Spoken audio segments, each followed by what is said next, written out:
Welcome, welcome everybody to Good morning, XR everyone. Women Happy Wednesday. Wednesday. Woohoo! Yay. Yeah, so today's presentation is excellent. We're going to have Luciana Jaalouk. If you haven't heard or met Luciana, she was at XR Women, at our XR Women event back in November, but we are excited to be presenting more about her today, who's going to be talking about the dimensions of presence and metaverse experiences. Um, if you're not already with XR Women, you can join us on our Slack channel. You can follow us on Twitter. We're also on LinkedIn and Instagram. Trisha, would you like to introduce today? Yes, I am here. Awesome. Let me make my way up to the stage. Can you hear me okay? Yes. Let me turn around so I can see everybody. This always makes me laugh every time I do this. All right. Great day, everyone. Welcome to XR Women Wednesday. I am excited because today's guest is Luciana. Luciana, I had the wonderful pleasure of meeting last year at our 2-year anniversary at Zero Space and loved her energy and the work that she's doing. And from then, I thought she would be an amazing guest speaker at XR Women Wednesday. Luciana lives to tell a good story. She embodies the mystical particles in her storytelling at the intersection of science, psychology, and art, which is deeply rooted in the relationship between humans and nature. Her mission is in service of reconnecting the roots of our humanity by investigating the nuances in between our daily exchanges. Her expression revolves around spreading universal truths and being a trigger for change with both charge and cherish. As an experienced director at Accenture's Metaverse Continuum group, she applies a human sciences approach to forming frameworks and 3D concepts across emerging technologies. As the founder of àLaLuce Studio, a from theory to practice vessel of expression, she works alongside creatives and engineers to grow and influence communities of the creator economy. So often, in designing factories of multisensory experiences, we forget the true meaning behind words, so commonly used, such as presence, immersive, and trust, which are albeit crucial to the success in directing those experiences. So today, in this talk, Luciana will cover the foundational aspects of presence in any reality, be it three-dimensional, virtual, augmented, or imagined, and by default, not always immersive. This will tease us with the universal understanding of how to track any user's generated data in any and all experiences of varying dimensions.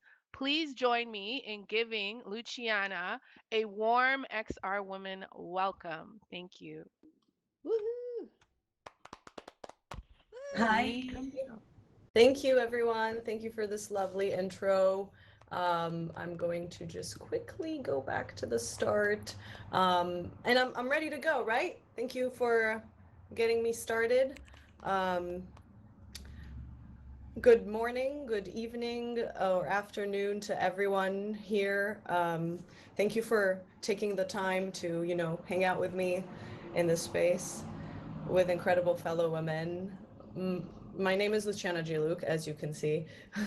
Today, I will discuss with you the topic and the beauty of what it actually means to be present in not just one dimension, that is the digital one that we focus on in metaverse experiences, but in the physical one as well, because as we know, we live in the physical dimension first.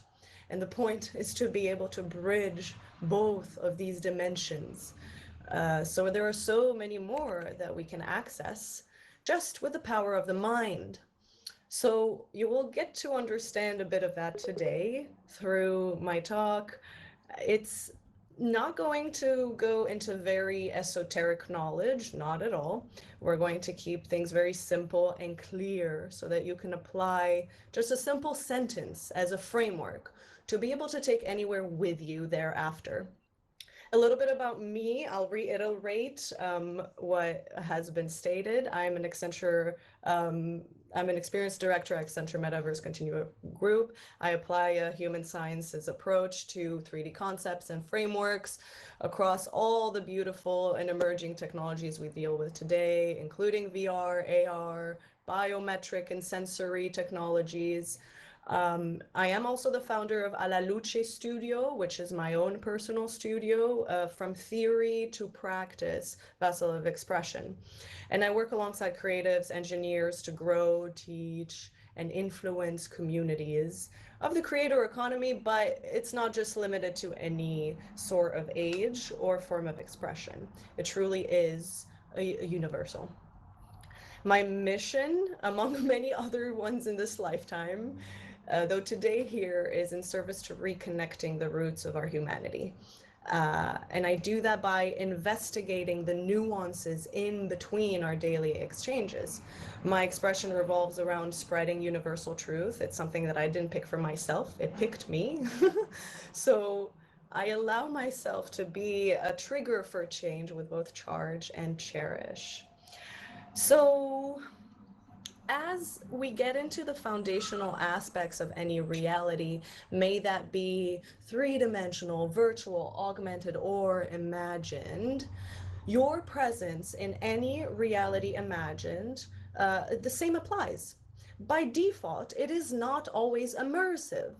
So I will tease today, the universal understanding to understand presence in order to be able to track it, to track data that is generated by any user in all experiences and through dimensions.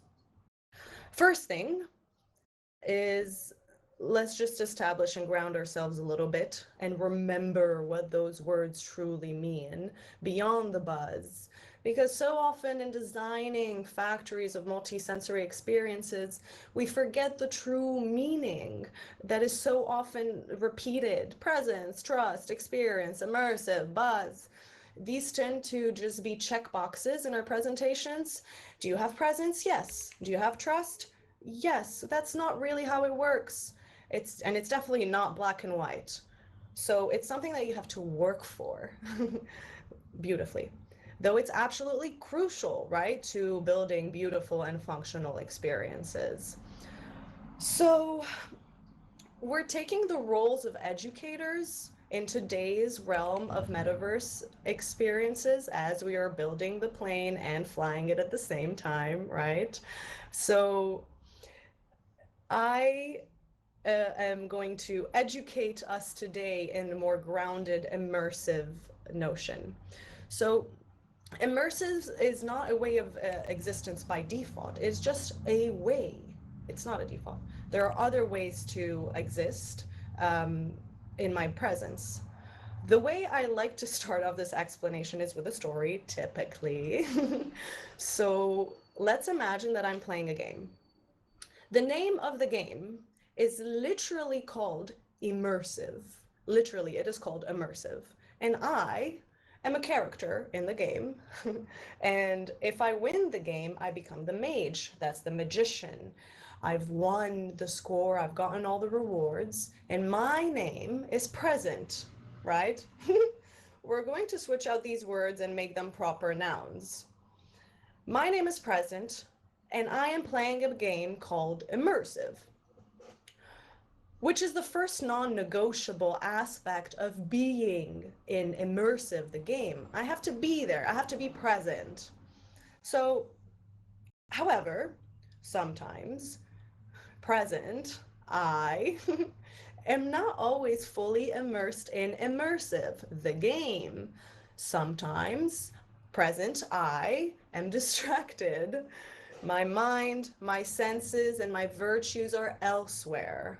Oh, and lately, present, I have been very distracted. I don't know where my mind, my senses, and my virtues have been. Yikes. So, present, I have been retracted from Immersive, the game, for a short period of time, or however long that is. That means that present, I'm supposed to be present, but I am temporarily restricted. Now, What does that mean? Typically, I like to tell the story in an Irish accent, but today I will spare you. That means that I can be present with you in the room and I can be distracted at the same time, elsewhere in another reality. And if you do not have my undivided attention for however long or short period of time, and if I, present, the character, don't understand your intention with wanting my attention, then you lost me. And we might need an intervention, right?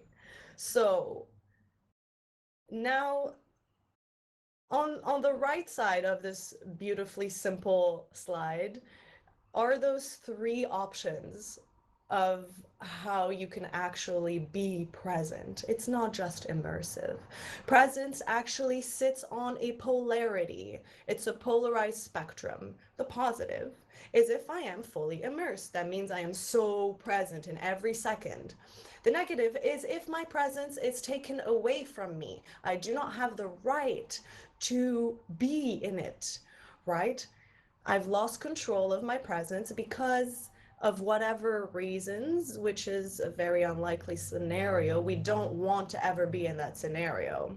We want to have the right to be somewhere however we want. And the neutral between those two is I can very much be distracted all the time. I call this digressing in conversation or in thought. So distraction is not a bad place to be. We just need to remember to model that in to our experiences. The additional thing I'll add here that is not present in this slide, ha ha ha. As you can see, presence is a form of existence. By default, if I exist, that means I am present somewhere in a space. There is no negotiating that. My presence is a byproduct of my existence, but it's not the only byproduct. It's just one, the first, actually. Because remember, in the classroom, I had to wave and raise my hand, literally, to say that I'm present, or I had to speak it, or I had to make myself known, or I had to wink at the professor. Ideally not, don't do that. You'll get in trouble. But that is the first byproduct of existence. The second is my participation. The second, literally, if I'm waving my fingers and I say I choose to participate in this, and remember, you can participate actively, passively, or neutrally. That's a whole other topic for another day. Today, we're just trying to be present. And the third aspect of my existence, which is also non-negotiable, these are the non-negotiable top three, is safety. Because I am present, and because I participate with someone or someone's in however ways, then I need the right to feel safe with it, in it, from it. So these are the three non-negotiables of my existence. Again, today we're focusing on presence because we want to be able to track eventually how my presence in any given 3D world, may it be Mozilla Hubs, Decentraland, Fortnite, or my presence in the playground in my park, or in an AR filter in Snapchat that is beaming into a live stream for a large audience concert, whatsoever. My presence can happen in so many different ways, in so many different places, at the same time and not at the same time. We'll get into that in a little bit. The first thing I want to anchor around after defining those nuances is experience on its own itself. We're going to get into the variables, as you can see. What are the variables of any experience through any time and dimension? That's great. And how does my presence in any experience vary? Now, the focus here is that experience is the central point. Experience is the center model that we need to be anchoring our design around. It's not the user. We've done user-focused experiences, and guess what? Remember, the user changes. And then we never account that in. We never go back and revisit those experiences to adjust to the user that changed. And just as well on the other side, I want to be able to track business metrics, not just user metrics. So it's about balancing the user and the business metrics on either side of the experience. It's crucial. Without the experience, there is no business and there is no user to be in it, right? So having anchored around that, we can move on to the first set of variables. That is, yeah, we have time and we have space, quite obvious, right? Luckily for us, let's establish and remember that time is on our side. It always has been, it always will be. Let's grow old together. I'd love that. I'd be privileged. Time is also borrowed. It always has been, always will be. Let's be grateful for it. Space, on the other hand, is without you. It always has been, it always will be. Get over yourself. What does it mean that it's without you? Space exists whether you are here in it or not. And space is vast. It has been, it always will be. Make room for it. There are so many ways to use our imagination to create new, beautiful spaces. So that's a philosophical prose, though it's very crucial to understand how we view and perceive time and how we exist and are in a space. Because still to this day, in our day-to-day presentations, I see people plotting time on a line. False. I never want to see time plotted on a line again. It is cyclical. Time is a spiral. And that is because the metaverse, or the digital dimension now, is allowing us to understand what it really means to be present over time. Because I can be somewhere at some time, somewhere elsewhere at another time, somewhere again at the same time or multiple times, somewhere elsewhere at multiple times, everywhere at the same time, really. Through all the platforms, all the softwares, all the hardware, my presence can be interoperated, right? We use that word a lot.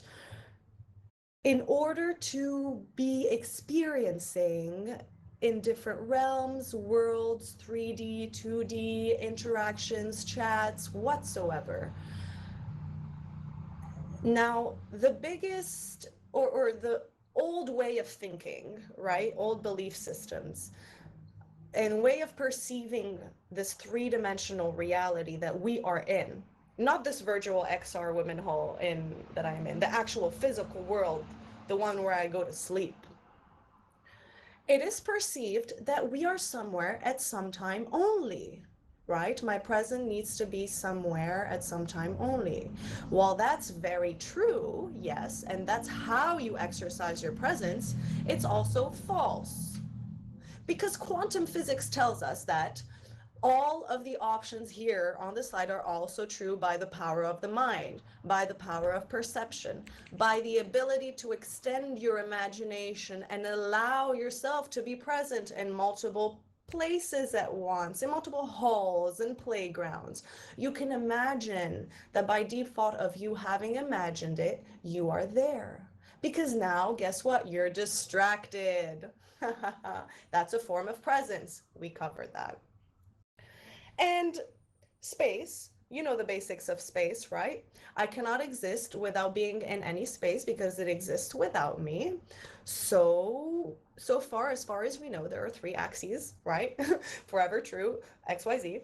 Three rotations, roll, yaw, pitch. And that makes up the core 6 degrees of freedom, just 6.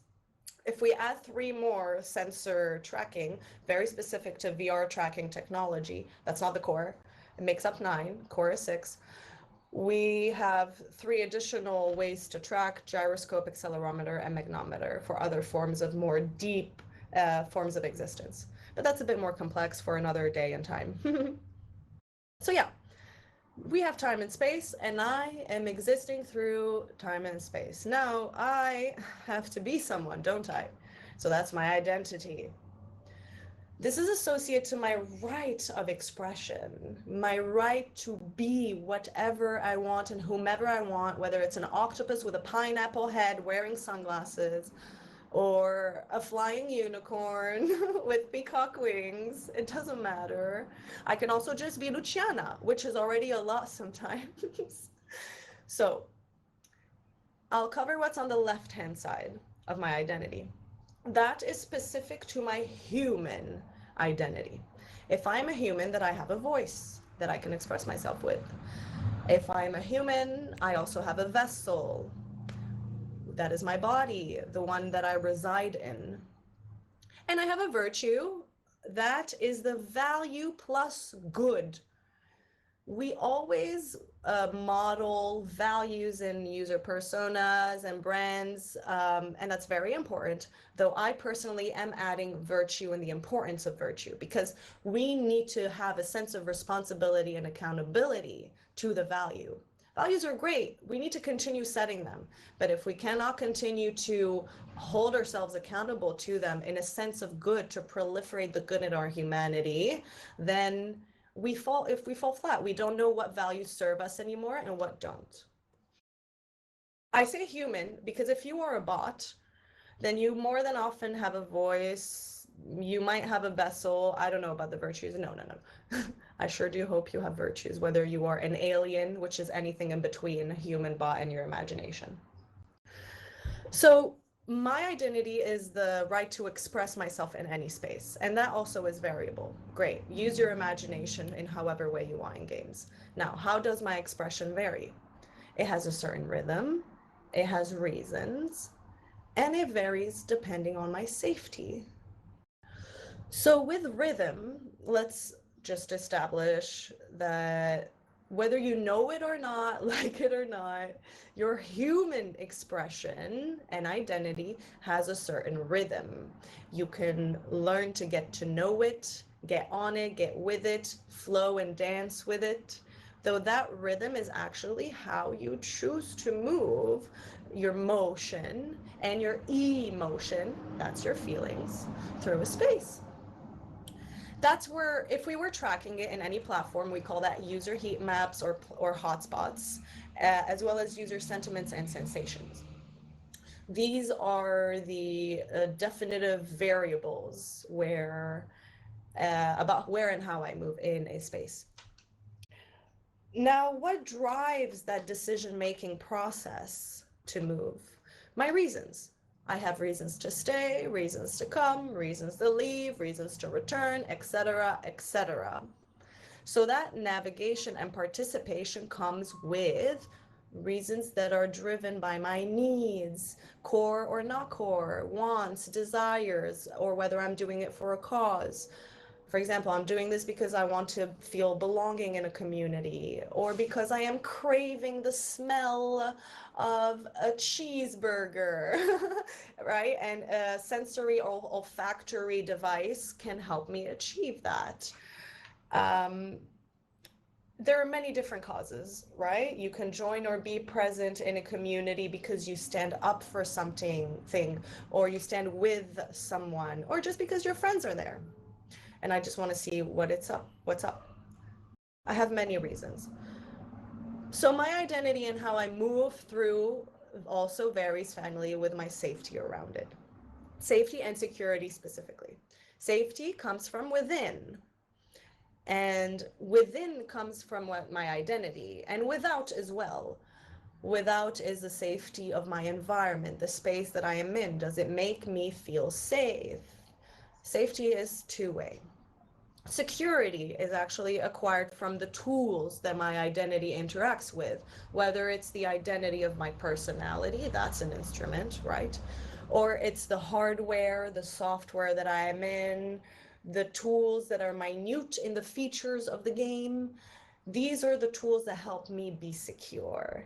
And with time, if we pay attention to our identity and how it changes, because it always does, we can build an authentic genome around that is not bound by time or space. That's how we can implement true change.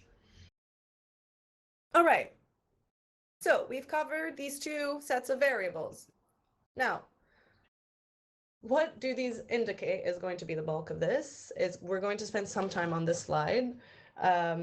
My presence here, I'm present in this time and space as an identity. What does that indicate for me to be able to track it properly? Three things, very simple. They indicate my engagement and my engagement levels. That is actually mapped across a spectrum of my attention. This is not to say that if you are in deficit of attention, then you are not engaged, but we all fall on a spectrum of attention. That's why when we say an attention deficit, it's not necessarily a disease. It's actually a gift for those of us who are, in the realm of digression. The second thing is satisfaction, and that's related to my intention to being in the space, and that's a loading, because satisfaction is just my ability to feel full after an experience. If I've had a good cheeseburger meal, then I feel satisfied, and I want to be able to achieve that through any experience, whether it's through a pharmaceutical service for my health, or a car configurator service, or rental real estate. Do I feel satisfied? The third is performance. That's actually the accumulation and the addition of engagement and satisfaction together. The performance is a cyclical assessment because we have to be able to revisit. It's not just a once and done. So let's cover engagement for a little bit and take some time there. The user is engaged when they are focused somewhere, right? Your ability to focus is what makes you more or less engaged. Healthy focus is achieved by the mind or any voice operated by through your tools, through your features in a game. And the way we choose to interact with each other is through our communication. Communication happens in an exchange of clusters. We don't just communicate one-to-one. I mean, we do communicate one-to-one, but in order to track one-to-one communication is very misleading. We have to be able to track patterns of, clusters of. That is how we evolve and interact with each other in order to understand ourselves. And what is an exchange? It's something that you either receive or send. That's either one-to-one, one-to-many, many-to-many, intimate, targeted, or free in a social setting, however small or large. So what can you send and what can you receive? Sound, that's the first. What you receive or hear, sing via audio transcripts, chat, etc. Words, that's what you spell, read, whether it's product metadata, chat messages in a platform, etc. Energy, yes, we exchange energy. Exchange is sent and received all the time. That can be called absorption, projection, transmutation, but we're not going to get into these technical terms. There is energy that you receive all the time or send, whether it's influence, affluence, abundance in your existence. And we have permission to track. Let's be very clear on that. Motion. We exchange motion. That's what we see via our gestures. If I raise my hand, right? Or motion can also be emotion, the feeling, the one that travels through your body, those feelings. If I have an emoji reaction in Altspace VR, then I am just showing you an emotion exchange through an emoji reaction. Or haptic gloves, yes. And thoughts, that's a very sensitive one. It's whatever your brain receives or transmits in brainwave patterns, energy left unexpressed. That's where BCI, brain-computer interfaces, come in with thoughts sent and received. Now, we're not going to get into that rabbit hole. It's a very deep topic. Some countries like Chile already have established what is known as neural rights, and we're slowly getting into that realm. It's imminent, but we're not going to worry about that today. If I communicate a lot and I send and receive a lot of exchanges, then I am highly engaged. If I send less, then I am less engaged. It's simple. It's not that I'm not engaged at all, right? I'm still participating even when I'm participating passively. It's a spectrum. The key here is to ask for consent of my exchange and to be able to track it. Ask it again and again and again. Help me understand simply how I, the user, am helping you, the business, helping you by my presence. I am helping you track how you can how you can best build these experiences and get my loyalty, get my trust. That's how these words come in. It takes work. One last thing about engagement is that attendance can take many different forms, right? Because I'm in a space or many different spaces, that's my ability to be attentive. I can attend for a time. That's a short amount of time, a visit, a long amount of time, a duration, or a return. I'm coming back somewhere. I can attend in a location. A location can be many very different things: the environment, the software, the hardware, or the experience itself. I can also attend as an identity. We've covered that already. Human, alien, bot, however you want to call it. I can attend via an exchange. This is everything we're talking about now. Communication. We're exchanging our understanding. We're exchanging ownership. And I can be in attendance for a cause. That means I am here to stand up for something, someone, for myself, to fulfill a need, want, desire, etc. Okay, satisfaction. This will be a bit more simple, though in the same spirit, everything also happens in patterns of understanding when we are looking to track understanding. User satisfaction, probably the most important thing to remember, is that my satisfaction cannot just be tracked during the experience or in experience, as we say. It must be done pre and post, and we must go back and revisit how do we and I understand the understanding, and what was my perception of it thereafter as well, because we're using so many different kinds of tools, whether it's algorithm-based sentiment analysis tools, human analysis thereafter. So if your experience is live for a certain amount of time, or it's on a certain marketing schedule, long-term, short-term strategy, let's ensure that we are measuring satisfaction throughout the whole time. Just because I'm not active somewhere doesn't mean I can't think about it later and be present in my mind in it later, change my mind about it, or message someone on Reddit about it, right? So how do we track understanding? By understanding each other's beliefs. Belief is the need or inner need of any human to be part of something larger than oneself, to belong within an ideology, an idea, a meaning, through our communication. Reward, the second, is the need for not popularity, but for recognition, right? We end up tracking in our platforms and third-party metrics platforms popularity. Is this asset popular in some terms and cases? But it's really the need for recognition, the frequency of usage of a certain asset and content, how often I interact with it. That's what can be called equip rate, and with any UCG, user-generated content.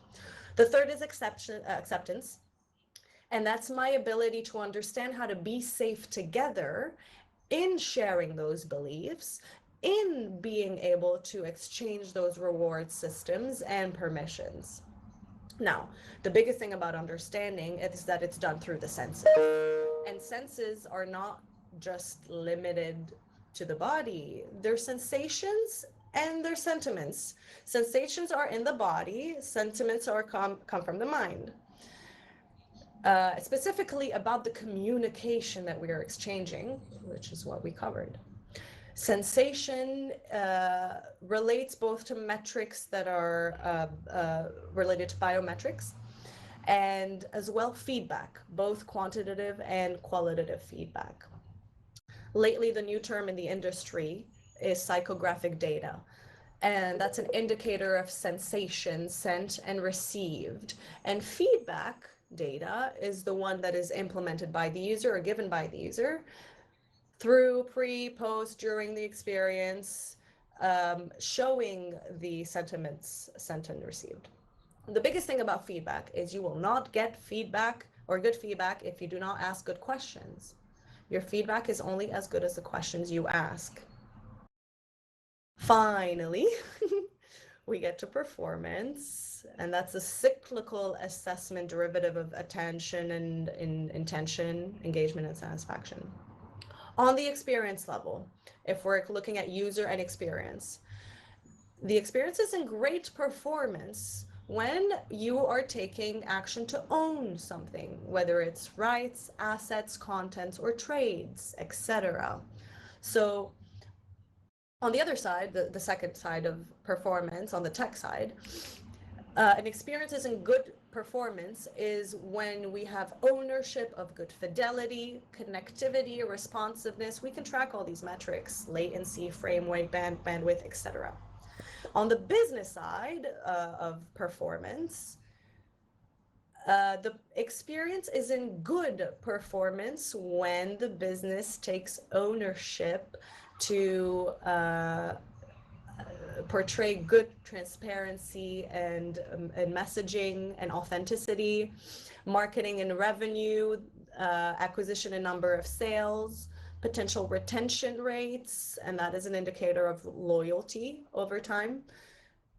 All of the ways that you market your message transparently and authentically through the experience, which can lead to trust. Again, that's the final ability to work for. So this is it. That's it. We're done. No kidding. So how do we remember all of this? It's pretty simple. You just have to build a sentence, okay? You'll be able to organize all of the metrics you want to track and advise the experience, the designers, based on what each platform can track. So it's a dual activity. It needs to happen hand in hand in the design and the tracking of the metrics. This is here the sentence in its most universal form. My presence over time, a certain time, and across space, a certain space, as an identity, a certain identity, indicates engagement, a spectrum of my attention, satisfaction, a loading of my intention, and performance, a cyclical assessment of attention and intention. Now, there's a lot more data that I just covered that we also need to track, and it's actually a bit of a soup or sauce, however you want to call it. We have real-time data that we're getting into a lot with volumetric capture, motion capture. Bridge data is what I call any bridging with data that is legacy metrics, customer data, CRM, social media data, PLM, SAP data. There's a lot to cover there, and frameworking that is a big soup. Interoperability data, that is anything that is pertinent to the 3D models and assets in the space, my textures, my shaders, my materials, the metadata, as well as the 2D data associated with imager code. And finally, the AI generated data, the intelligent data, right? The biggest thing about AI generated data that we cannot forget is that we need to differentiate it from what it is the opposite, from human generated data. The rest lies in proper classification and the integration of all of these forms of data in traditional workflows. So this is how you think of your presence in any experience. Though I will close today by reminding that what I just showed you is an ideal world, is the ideal vision. We are so far from it. We have so much work to do to be able to get to this bucketed, organized understanding and flexible, at the same time, flexible and modular way of thinking where I can change. I am allowed to have an identity and time and space that varies. And so that's the biggest aspect of this implementing experience. So let's remember that it's at the center of everything that we live in, and it takes, even in our physical world today, in order to understand how to educate others, we have to understand how we behave and our own patterns of behavior.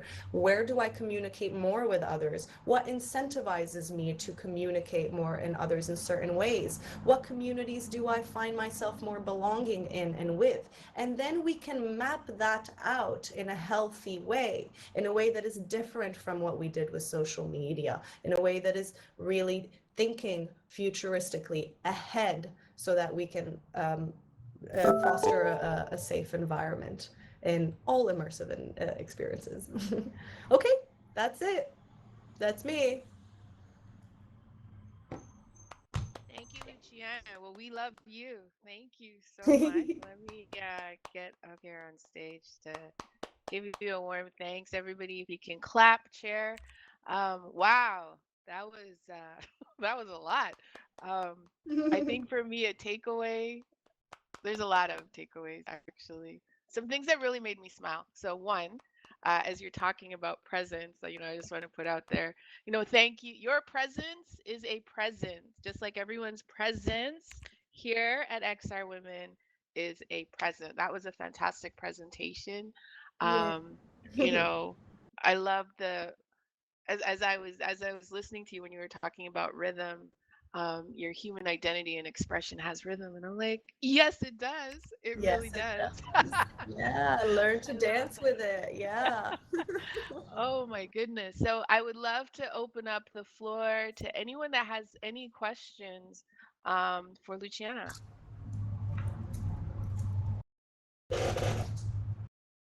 I Thoughts, s- questions, concerns, threats, all are welcome. unmute if you do have a question.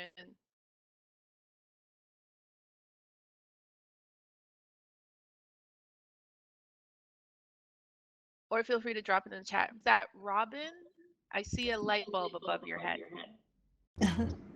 I have a question, and it's Yeah. more about you, Luciana, and about how you came to develop this approach and this conceptualization of what is going on in immersive experiences, and can you give us a little background to that? Yeah, absolutely. Absolutely. That's actually a very good question.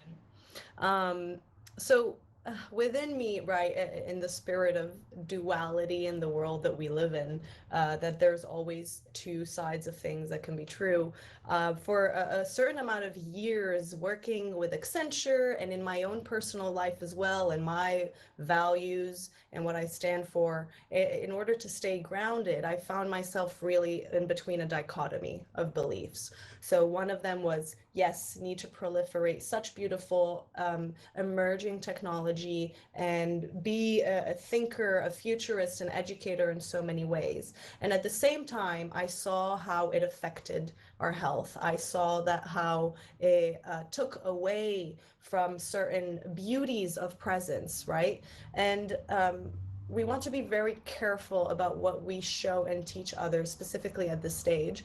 I think it's no coincidence or no shock that we are really living a pivotal moment in this world that we are in. So it's really, I took it upon myself as a responsibility to um, be the living embodiment, the example to show how you can get there, whether it's in the 3D, in the physical reality that we are in, and there's still a lot of misconception around time, space, and how to really truly be present. What our voice or vessel really teaches us for. And at the same time, to understand that there is going to forever be a need for progress. We are a society that is moving at lightning speed right now through all of these emerging technologies, much faster than how the internet came along, right? That is not a surprise either. And there are so very few people in the industry who are thinking about those things, who are thinking ahead of the nuances and biases. And yeah, so often we get caught up in deadlines and schedules and budgets. So it's really about anchoring back to what is true to us forever. So far as I know, I don't have the ability to be in a fifth dimension or sixth dimension and be in a metaverse experience without my body, right? I don't think I've experienced that yet, though I meditate a lot. So that has helped me to, balance those two sides of me, very much of anchoring in the presence and being a teacher for that, and as well enabling others to think progressively, use augmented reality, use virtual reality as a tool. Just like the internet came, I say it's the metaverse is just a tool to help us feel more deeply together, connect more substantially and with more value together. It's never going to replace your form of existence. It's not going to replace how we do things in everyday life. We still need to go outside and touch the grass in order to ground ourselves. So, yeah. That's great. Thank you so much. And I really like to hear that very personal grounding in it. Yeah, I'm happy to. Yeah. Oh, would love to have that conversation. I think it's really, this is Anna Marie. I was thinking about that and loving the connection you were making to wellness and health while still being kind of an evangelist for these things that could damage it. It also could damage our planet in ways, the way some of these things are being made. But there's is finding the good applications. And when you mentioned meditation, one of my favorite VR applications is a guided Tai Chi. Mhm. And it can put me Absolutely. in the mountains of Argentina with a guide. I don't even have to twist my neck before at it. But it's still not the same as going to the beach in Santa Monica doing Absolutely. Tai Chi on the Absolutely. beach. There's different values, but they're both. I feel privileged to be able to do both or either. Exactly, because they both serve a different need for a time and space, right? And you can't maybe go to the real life beach, but you have this experience in a headset that allows you to imagine for a few minutes away, to take a moment to be away, to be distracted. But you are present in that VR headset, but you're distracted elsewhere from your physical reality. So yeah, it's so long as it fulfills a need. Yeah. Yeah.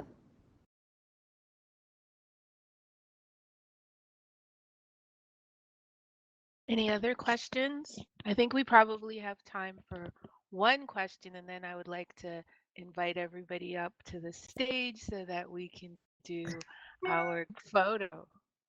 Ooh, yeah. We might need the time to organize ourselves. Better world. Paige, I see your hand up. Go ahead. Sure. Thank you. Thank you, Luciana. I really enjoyed this Thank you. conversation that you shared with us about, the sense of being past, present, and future all at the same time. Yeah. And in VR as well as just in life, it feels really easy to kind of live in that liminal space between. Do you find, I guess I'm thinking of more questions as than one as I'm actually building this, Hmm. seems fitting, but what's next? What lies in your dreams? In relation to time? Sure.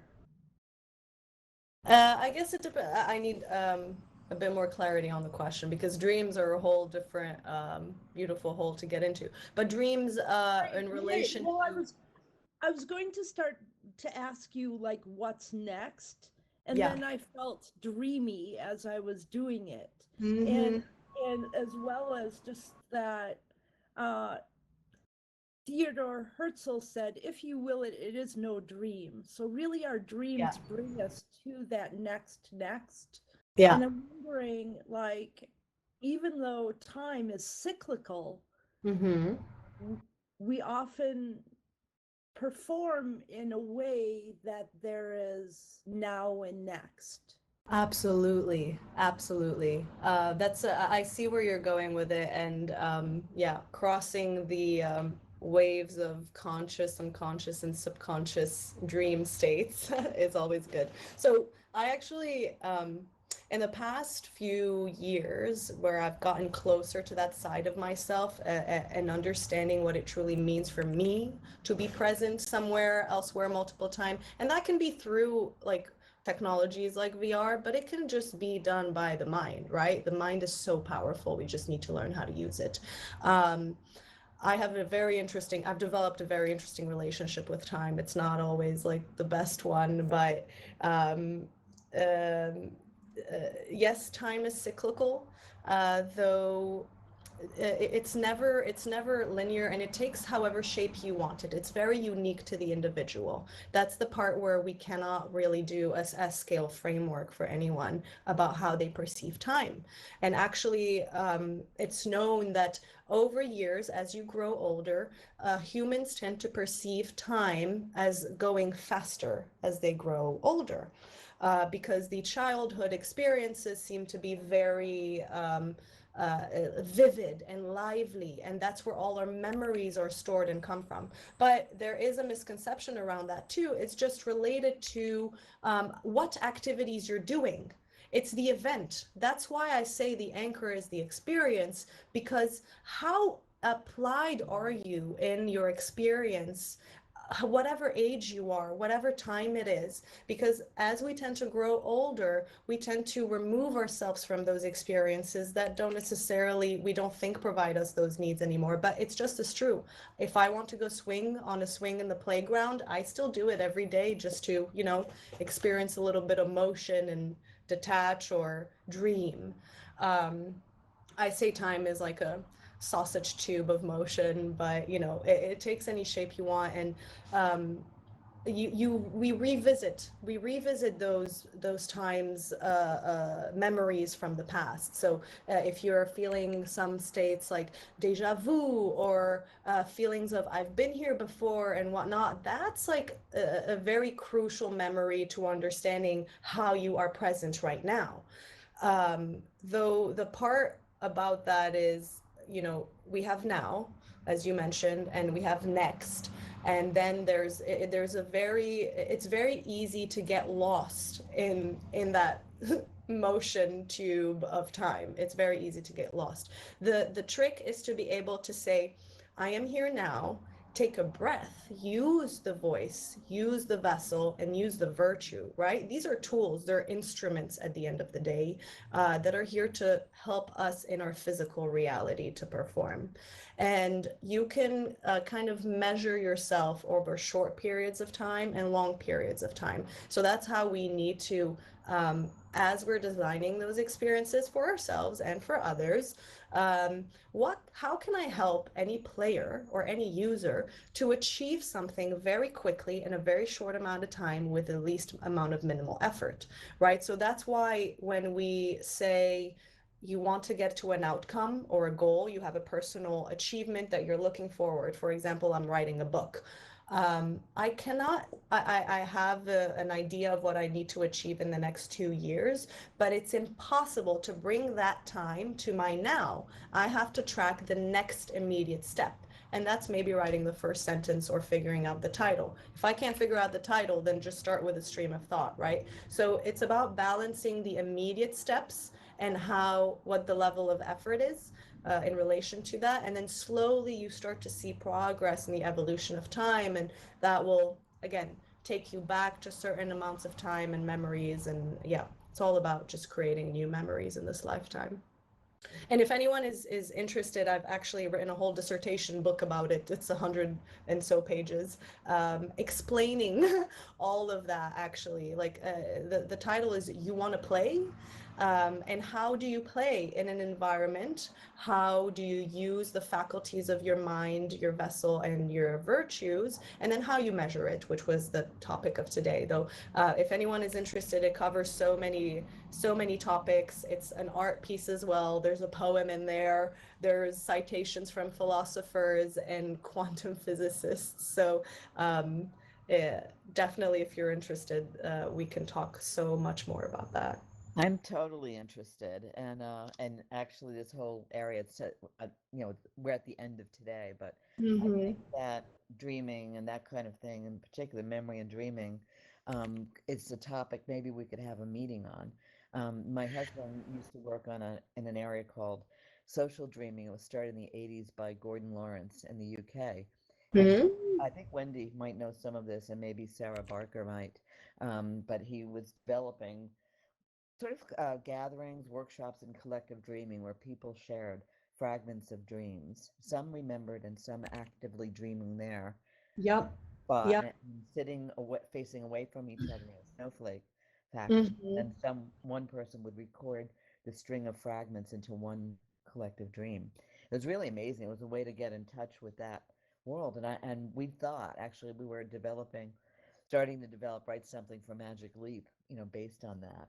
So he did a lot of stuff with sand trays and play and that sort of, Oh, yeah. So that's so beautiful. I'd love to see that too. We have follow-ups. yeah, we can share some of these back where there's some interesting elements there, I think.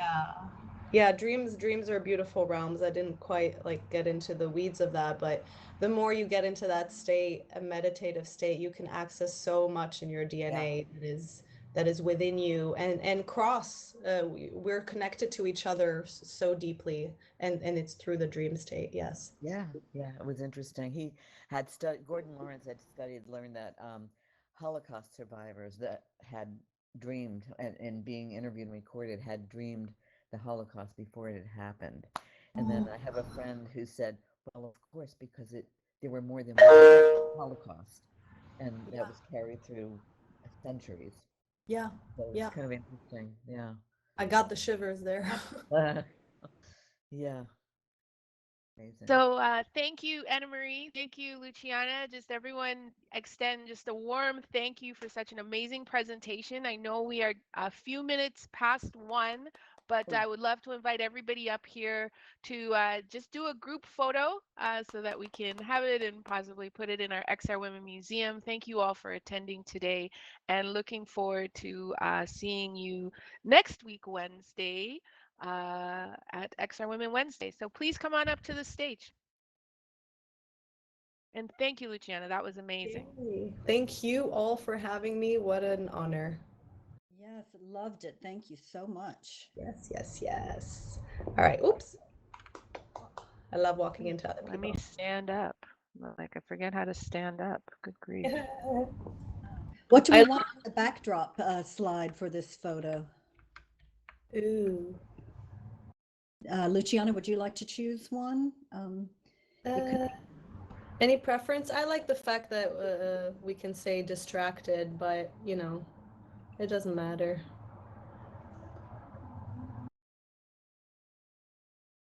Let's pick.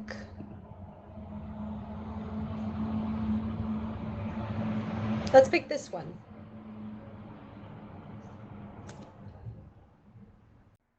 Okay, I'm recording, so if we're gonna do something funny, do something fun. Cheer. Power. /power on 3. Does everyone have it typed in? And when I say 1, you can then hit enter. So /POWER in the chat, and I'll count down. Are we good? Did everyone get that? /power. No.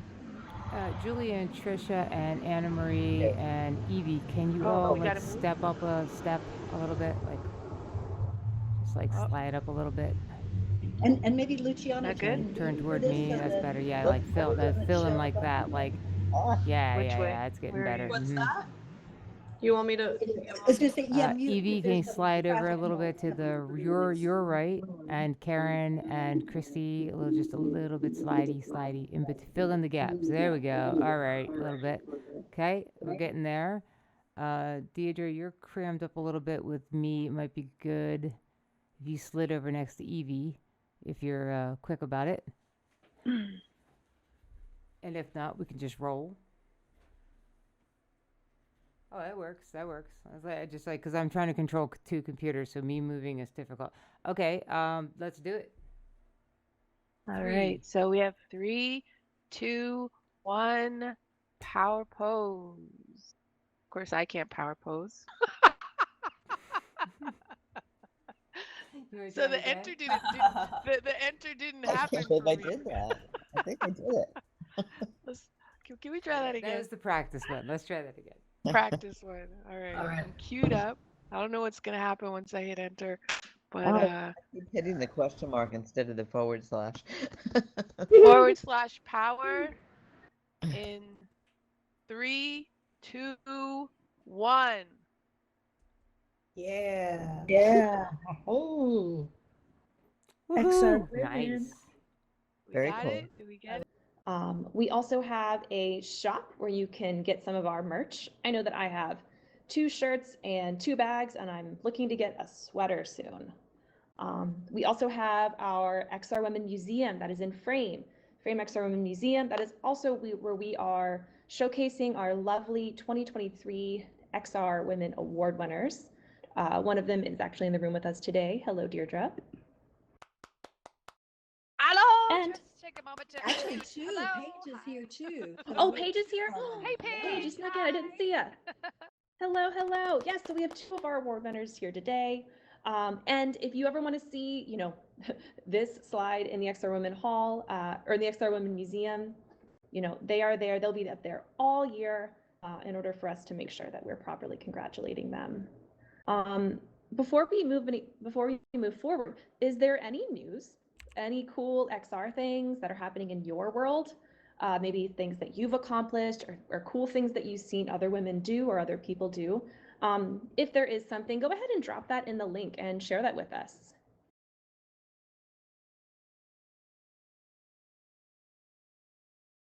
We have our inspirational Women of the Future. This list just dropped, I believe, last week. And it's really, really great because there are quite a few XR women on this list. The nominations happened a little bit earlier this year, and this is a great list of people to follow, to look for inspiration for, and to see sort of what their thoughts are on things. And it's really, really wonderful to see how many of our community have made this list this year.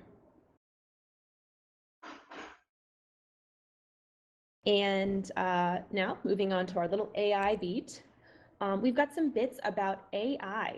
How are you using it?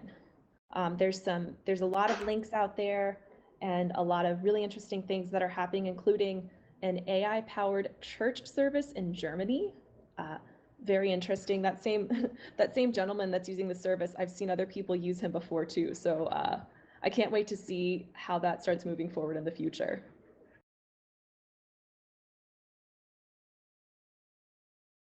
Also, we're going to continue our conversation about things that are included in AI. There's a lot of terms and a lot of examples of what artificial intelligence is. So, in our conversations and in your previous conversations, pre-12 p.m. or pre-noon for our East Coast people, let's start figuring out like what all these terms are and what they mean for us in our individual industries. Upcoming events. Quite soon, we have the iLearn conference in San Luis Obispo, California. We have some XR women speaking at that.